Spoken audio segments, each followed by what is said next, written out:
जहाँ आदमियों को बोलने के लिए जुबान की जरूरत होती है, वहीं औरतों की आधी बातें तो उनकी आंखें ही कह जाती है। और इन्हीं आंखों को खूबसूरत बनाने के लिए सदियों से हम सब काजल का प्रयोग करते आए हैं, जिसके बिना एक महिला का श्रृंगार अधूरा माना जाता है। तो चलिए फिर आपको दिखाते हैं बुरी नजर से बचाने वाला, एक महिला की खूबसूरती में चार चांद लगाने वाला काजल और आईलाइनर फैक्ट्री में कैसे बनाया जाता है। तो इसको बनाने के लिए मुख्य रूप से 3 प्रकार के केमिकल का प्रयोग करा जाता है। एक होता है बीक्स वैक्स, एक होता है एक्वा, एक होता है पिगमेंटेशन कलर। इसी के साथ साथ ब्लैक ऑक्साइड, स्टेट्रिक एसिड जैसे केमिकल का भी प्रयोग करा जाता है। इन सारे केमिकल को इस मशीन के अंदर डाल के इस मशीन को ऐसे ही घुमाने के लिए छोड़ दिया जाता है 2 घंटे के लिए। और 2 घंटे के बाद हमारा जो आईलाइनर और काजल होता है वो हो जाता है बनके तैयार। अब इस केमिकल भरे मिक्सचर को अच्छे से इस ड्रम में डाल के घुमाया जाएगा, ताकि जितने भी केमिकल है वो आपस में अच्छे से मिक्स हो सके। और जब भी आप इन्हें आंखों में लगाइए, आपकी आंखों की खूबसूरती को और भी ज्यादा बढ़ा सके।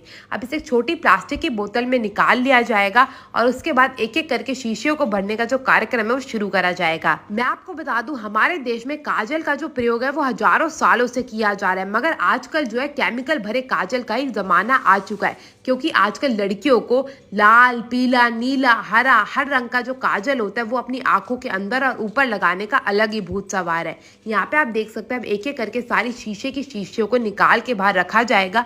शीशे की शीशे इसलिए प्रयोग करी जाती है क्योंकि इसमें जो ये काजल और लाइनर होता है ना, ये ज्यादा समय तक ठीक रहता है। अब एक एक करके सारी शीशों को जो भरने का कार्यक्रम है वो शुरू किया जाएगा, जो कि देखने में बहुत ही ज्यादा सुकूनदायक होता है। मन करता है भैया एक एक करके सारी शीशों को इसी प्रकार भरते रहे और मैं बस इसे ऐसे ही देखती रहूं। तो यहाँ पे आप देख सकते हैं दोबारा से इस बोतल को भरा जाएगा और फिर दोबारा से एक एक करके सारी की सारी शीशों को जो भरने का कार्यक्रम है दोबारा से चालू कर दिया जाएगा। मैं आपको बता दूं, अगर आप सोच रहे हो कि आईलाइनर और काजल में फर्क क्या होता है, तो काजल जो होता है ना आंख के अंदर लगाया जाता है, जो कि आमतौर पर बहुत गाढ़ा रहता है। और जो आईलाइनर होता है वो आंखों के ऊपर लगाया जाता है। जहाँ पहले काजल को सिर्फ नजर से बचाने के लिए माथे के ऊपर, अपनी आंखों के ऊपर, कान के पीछे लगाया जाता था, वहीं आजकल इसे खूबसूरती की निशानी मान के लड़कियां अपनी आंखों में ऐसे लगाती हैं जैसे इसे लगा के तो वो मिस यूनिवर्स लगेंगी। तो यहाँ पे आप देख सकते हैं एक एक करके सारी शीशियों को इस काले केमिकल से भर के तैयार कर लिया गया। अब बारी आती है इनमें ब्रश लगाने की। तो यहाँ पे आप ये छोटा सा जो ब्रश देख रहे हैं ना,